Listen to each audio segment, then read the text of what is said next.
बहुत समय पहले की बात है। सोनापुर नामक गांव में 3 बहनें पूनम, संध्या और वर्षा, तीनों बहनें अपनी माँ कलावती के साथ रहती थी। तीनों बहनें बहुत ही ज्यादा सुंदर थी, लेकिन वह हमेशा दस्ताने पहने रखती थी। वह किसी भी चीज को हाथ नहीं लगा सकती थी। अगर पूनम किसी चीज को हाथ लगाती तो वह चीज बर्फ की बन जाती, और संध्या अगर किसी चीज को हाथ लगाती तो उस चीज में आग लग जाती, और वर्षा अगर किसी चीज को हाथ लगाती तो मानो जैसे धरती पर भूकंप आ गया हो, सब चीजें बुरी तरह से हिलने लग जाती।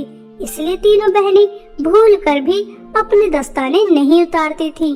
आज तीनों बहनों का कॉलेज में पहला दिन था। तभी तीनों बहनों की माँ कलावती तीनों से कहती है, मेरी प्यारी बच्चियों, मैं जानती हूँ कि तुम बहुत ज्यादा समझदार हो, फिर भी मैं तुम्हें बताती हूँ, भूल कर भी कॉलेज में अपने दस्ताने मत उतारना। चाहे कोई तुम्हारे दस्तानों का कितना भी मजाक क्यों न उड़ाए, लेकिन तुम्हें दस्ताने नहीं उतारने। माँ, मुझे एक बात समझ में नहीं आती, हम साधारण सी तो लड़की हैं, फिर हमारे पास ये शक्तियाँ क्यों हैं? आज तक आपने हमें इसके बारे में नहीं बताया, आज तो आपको हमें बताना ही होगा। ठीक है बेटा, यह बात बहुत पुरानी है। यह सब कुछ तुम्हारे पिताजी की वजह से हुआ। तुम्हारे पिताजी एक लड़की से प्यार करते थे और उन दोनों की शादी भी होने वाली थी। शादी वाले दिन ही तुम्हारे पिता को पता चला जिस लड़की से वह प्यार करते हैं असल में वह चुड़ैल है, जिसने सुंदर लड़की का मुखौटा पहन रखा है। तभी तुम्हारे पिताजी उस चुड़ैल को मंडप में छोड़कर भाग गए और उन्होंने मुझसे शादी कर ली। और जब इस बात की खबर चुड़ैल को लगी तो उसने तुम्हारे पिताजी को श्राप दिया कि तुम्हारे यहाँ पर जो भी संतान होगी वह साधारण नहीं होगी। उस चुड़ैल के श्राप की वजह से ही तुम तीनों किसी चीज को हाथ नहीं लगा सकती बेटा। पिताजी को ऐसा नहीं करना चाहिए था। अगर वह चुड़ैल से प्यार करते थे तो उसे शादी भी कर लेते। उनकी वजह से हमें ये श्राप तो मिला नहीं होता। हम तीनों बहनों को कितनी परेशानी होती है हम ही जानते हैं। ऐसा कहकर तीनों बहनें कॉलेज चली जाती हैं। तभी तीनों बहनों को कॉलेज की सीनियर लड़कियां देख लेती हैं और वह उनके पास जाती हैं और उनसे कहती हैं, आज तुम तीनों बहनों का इस कॉलेज में पहला दिन है और हम इस कॉलेज की सीनियर लड़कियां हैं, इसलिए तुम्हारी रैगिंग होनी तो जरूर है। और ये क्या तुमने बकवास से दस्ताने पहन रखे हैं? चलो जल्दी से सबसे पहले इन दस्तानों को उतारो, उसके बाद हम तुमसे बात करते हैं। सॉरी दीदी, हम यह दस्ताने नहीं उतार सकते, आप हमसे ऐसे ही बात कर लीजिए। सॉरी। काजल, आज तक मैंने तुम्हारी इतनी इंसल्ट होते नहीं देखी। ये आज ही इस कॉलेज में आई है और आज ही तुम्हारी बात नहीं मान रही। काजल, तुम्हें इन्हें सबक सिखाना चाहिए, वरना आज इनकी इतनी हिम्मत हो रही है, कल और हिम्मत हो जाएगी और उसके बाद इस कॉलेज में कोई भी तुम्हारी बात नहीं सुनेगा। हाँ हाँ दिव्या, तुम बिल्कुल सही कह रही हो और तुम बेवकूफ लड़की हो। ये जो तुमने बेवकूफी की है ना मेरी बात ना मानकर, इसकी सजा तो तुम्हें जरूर मिलेगी। पूनम, तुम इस पूरे कॉलेज के 20 चक्कर लगाओगी और संध्या तुम इस पूरे कॉलेज की सफाई करोगी। वर्षा, तुम जितने भी वॉशरूम और जितने भी टॉयलेट्स हैं उन्हें तुम साफ करोगी और यह काम 2 घंटे के अंदर अंदर हो जाना चाहिए। अगर 2 घंटे के अंदर अंदर नहीं हुआ तो तुम्हें और बड़ी पनिशमेंट मिलेगी। समझ आ रही है या फिर मैं तुम्हें अपने स्टाइल में समझाऊं? बेचारी तीनों बहनें अपने काम में लग जाती हैं। पूनम पूरे कॉलेज के 20 चक्कर लगाती है, जिसकी वजह से वह थककर नीचे गिर जाती है और संध्या पूरे कॉलेज की सफाई करती है और वर्षा बेचारी सारे टॉयलेट, सारे वॉशरूम साफ करती है। इतना सारा काम करने की वजह से तीनों बहनें बहुत ज्यादा थक जाती हैं और वह अपनी क्लास भी नहीं ले पाती और घर आ जाती हैं। अब रोज ऐसा ही होने लगा था। काजल तीनों बहनों से रोज दस्ताने उतारने के लिए कहती और तीनों बहनें मना कर देती और उसके बाद काजल उन तीनों बहनों को कड़ी से कड़ी सजा देती। एक दिन काजल दिव्या से कहती है, दिव्या, कहीं ना कहीं कुछ ना कुछ तो गड़बड़ है जो हमें दिखाई नहीं दे रही। हम इन तीनों बहनों को बड़ी से बड़ी, कठिन से कठिन सजा देते हैं, लेकिन ये तीनों बहनें अपने दस्ताने उतारती नहीं है, सजा के लिए तैयार हो जाती हैं। हमें कुछ तो करना होगा जिससे हमें पता चले आखिर इन दस्तानों के पीछे राज क्या है। ऐसा कहकर दोनों एक प्लान बना लेती हैं और दिव्या 3 गिलास के अंदर नशीली दवाई डालकर तीनों बहनों के पास लेकर जाती है और उनसे कहती है, आज तुम्हें बहुत कठिन सजा मिली है। मैं काजल जितनी कठोर नहीं हूँ, इसलिए मैं तुम तीनों के लिए जूस लेकर आई हूँ। तुम तीनों बहन आराम से पी लो, ठीक है? उसके बाद काम कर लेना। बेचारी तीनों बहनों को कहाँ पता था कि उनके साथ क्या होने वाला है। जैसे ही तीनों बहनें वह जूस पीती हैं, तो तुरंत तीनों बेहोश हो जाती हैं और उन तीनों के बेहोश होते ही काजल और दिव्या उनके दस्ताने उतार देती हैं। और कुछ समय बाद जब उन्हें होश आता है तो वह देखती हैं कि उनके हाथ में तो दस्ताने ही नहीं है। तभी तीनों बहनें घबरा जाती हैं और संध्या रोते हुए दोनों बहनों से कहती है, दीदी, हमें अपने दस्ताने उतारने ना पड़े, हमारा राज किसी के सामने ना आए, इसलिए कॉलेज में आकर रोज हम काजल और दिव्या का इतना अत्याचार सहते हैं, इतना सारा काम करते हैं। हमारी पढ़ाई भी ठीक तरह से नहीं हो रही और उसके बाद भी हमारे पास हमारे दस्ताने नहीं है। लगता है ये राज अब सबके सामने आ जाएगा कि हम साधारण नहीं है, हमारे पास जादुई शक्तियाँ हैं। और उसके बाद दीदी क्या होगा? हमें इस कॉलेज से निकाल दिया जाएगा, जैसा हमेशा से होता आ रहा है। संध्या, तुम रोना बंद करो।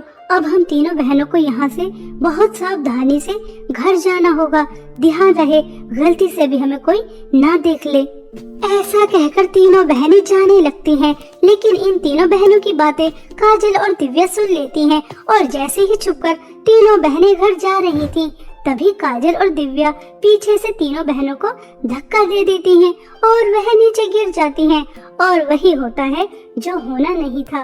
पूनम की वजह से जमीन बर्फ की बन जाती है और संध्या की वजह से कॉलेज में आग लग जाती है और वर्षा की वजह से धरती हिलने लग जाती है। और इस तरह पूरे कॉलेज को पता चल जाता है कि ये तीनों बहनें कोई साधारण बहनें नहीं हैं। अरे अरे, ये तो हमारे कॉलेज में 3 चुड़ैल बहनें हैं। इन्हें जल्द से जल्द यहाँ से निकालो, वरना ये हमें मारकर खा जाएंगी। इस तरह पूरे कॉलेज में हड़कंप मच जाता है और प्रिंसिपल तीनों बहनों को अपने कॉलेज से निकाल देती हैं। तीनों बहनें रोते हुए घर वापस आ जाती हैं और अपनी माँ को सब बताती हैं। तभी कलावती कहती है, बेटा, यह तो तुम्हारे साथ बहुत बुरा हुआ। अब तक हमने 5 गांव छोड़ दिए हैं। जहाँ भी तुम लोगों के बारे में पता चलता है वह हमें धक्के मारकर निकाल देते हैं। कॉलेज से तो तुम्हें निकाल दिया गया है, अब ये गांव वाले भी हमें निकाल देंगे। अब तो कुछ करना ही होगा। ऐसा कब तक चलता रहेगा? मुझे पता चला है काली पहाड़ी के पास एक जादूगरनी रहती है, हमें उसके पास जाना चाहिए। हो सकता है कि वह कोई समाधान ही बता दे। इस तरह कलावती अपनी तीनों बेटियों को जादूगरनी के पास ले जाती है और वहां जाकर जादूगरनी को सब बताती है। तभी वह जादूगरनी कलावती से कहती है, हाँ, इसका समाधान है। मैंने अभी अपने जादुई गोले में देखा है। इन तीनों बहनों को जो श्राप मिला है उससे इन्हें मुक्ति मिल सकती है, लेकिन उससे पहले तेरी इन तीनों बेटियों को ऐसे लड़कों से शादी करनी होगी जिनसे कोई भी लड़की शादी करना कभी पसंद नहीं करेगी। उनसे तेरी बेटियों को शादी करनी होगी और उन्हें सच्चे दिल से अपना पति भी मानना होगा और उनकी सेवा भी करनी होगी, तभी इन्हें श्राप से मुक्ति मिल सकती है। जादूगरनी की बात मानकर कलावती अपनी तीनों बेटियों को जादूगरनी के पास से घर लेकर आ जाती है और ऐसे 3 लड़कों को ढूंढने निकल जाती है जिन्हें देखकर कोई भी लड़की शादी करना नहीं चाहेगी।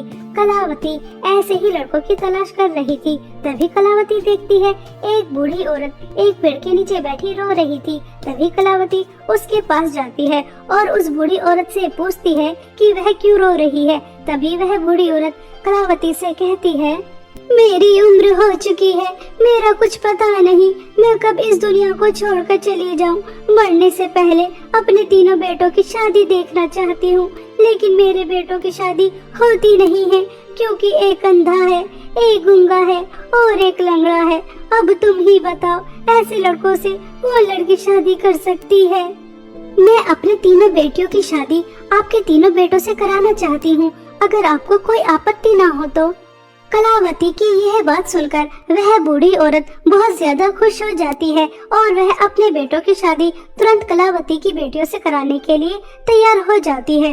और कुछ ही दिनों में बहुत धूमधाम से पूनम, संध्या और वर्षा की शादी उस बूढ़ी औरत के तीनों बेटों से हो जाती है। तीनों बहनें अपने अपने पति की बहुत सेवा करती हैं, उन्हें सच्चे दिल से अपना पति मानती हैं, उनका बहुत ख्याल रखती हैं। लेकिन एक दिन तीनों बहनें बातें कर रही थीं।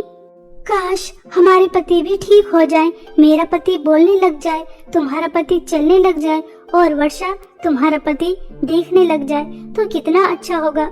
हमने सच्चे दिल से अपने अपने पति को अपना मान लिया है और अगर ये ठीक हो जाए तो कितना अच्छा रहेगा।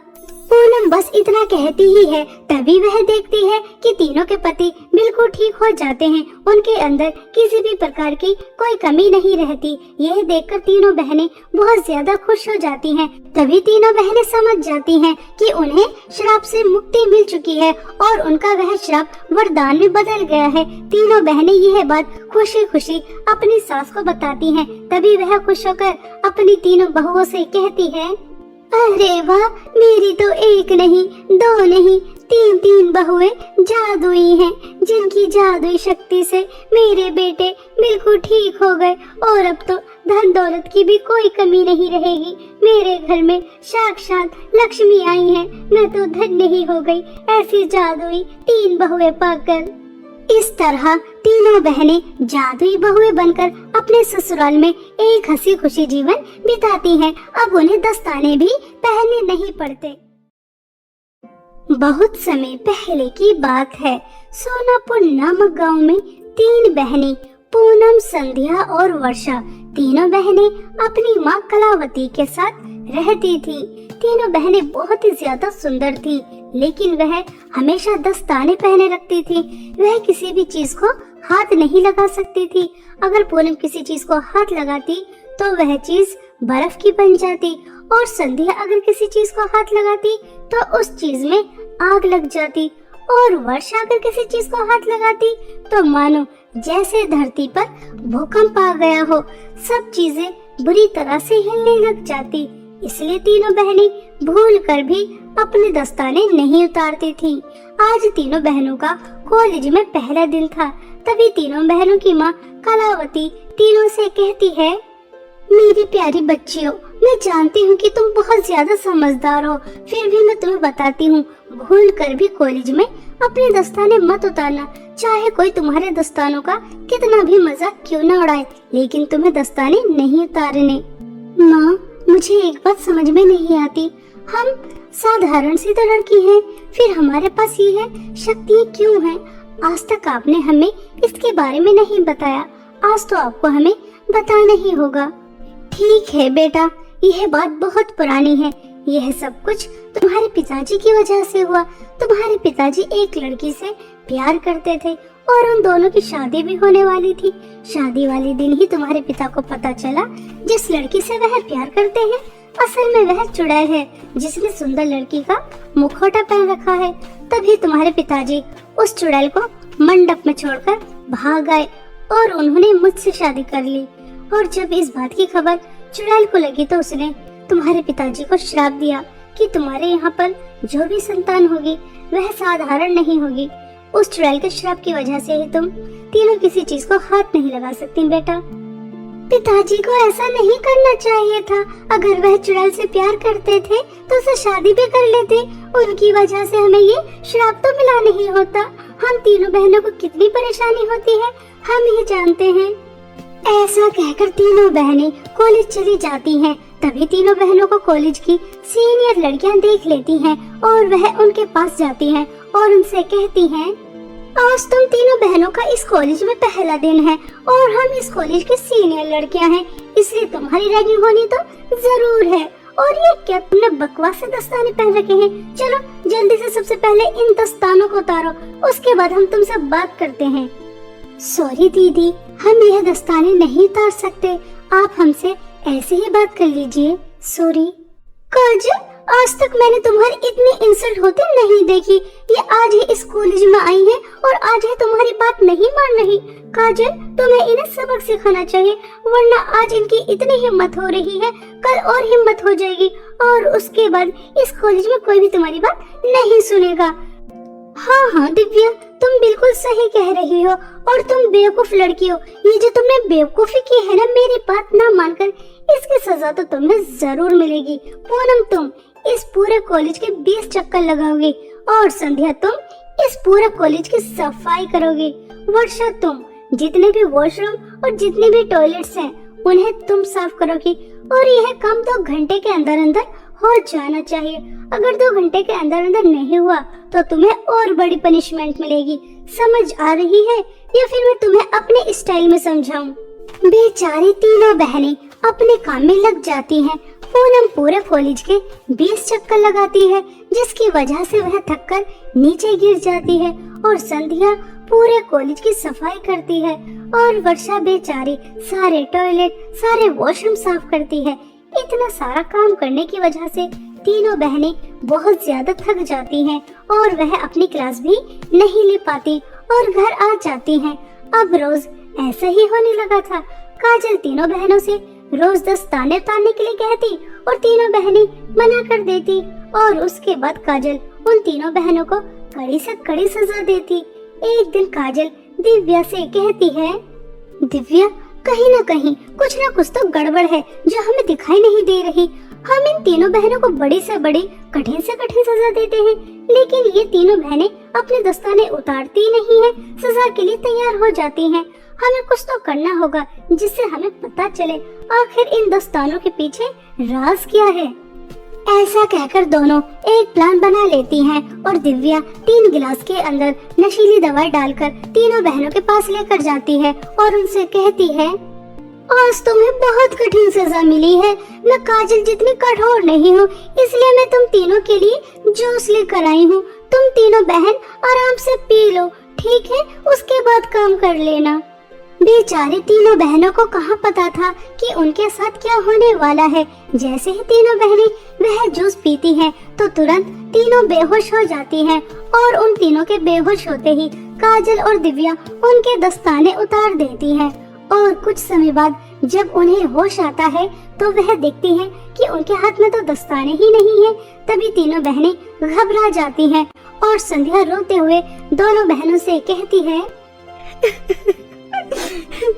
दीदी, हमें अपने दस्ताने उतारने ना पड़े, हमारा राज किसी के सामने ना आए, इसलिए कॉलेज में आकर रोज हम काजल और दिव्या का इतना अत्याचार सहते हैं, इतना सारा काम करते हैं, हमारी पढ़ाई भी ठीक तरह से नहीं हो रही और उसके बाद भी हमारे पास हमारे दस्ताने नहीं है।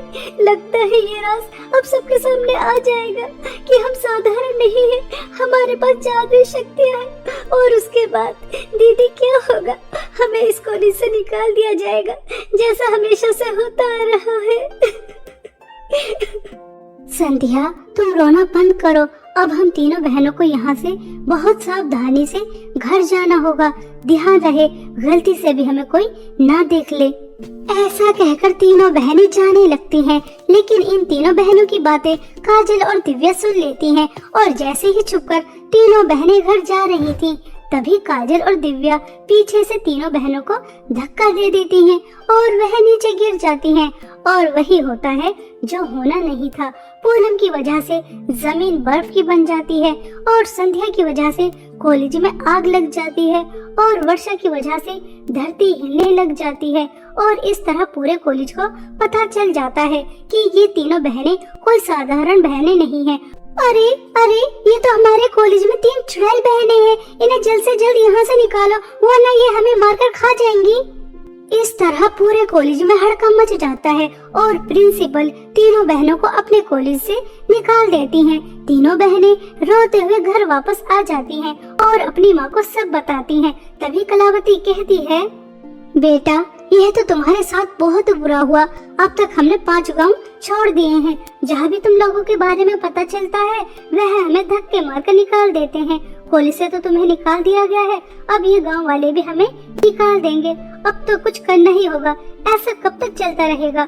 मुझे पता चला है काली पहाड़ी के पास एक जादूगरनी रहती है। हमें उसके पास जाना चाहिए। हो सकता है कि वह कोई समाधान ही बता दे। इस तरह कलावती अपनी तीनों बेटियों को जादूगरनी के पास ले जाती है और वहां जाकर जादूगरनी को सब बताती है। तभी वह जादूगरनी कलावती से कहती है, हाँ, इसका समाधान है।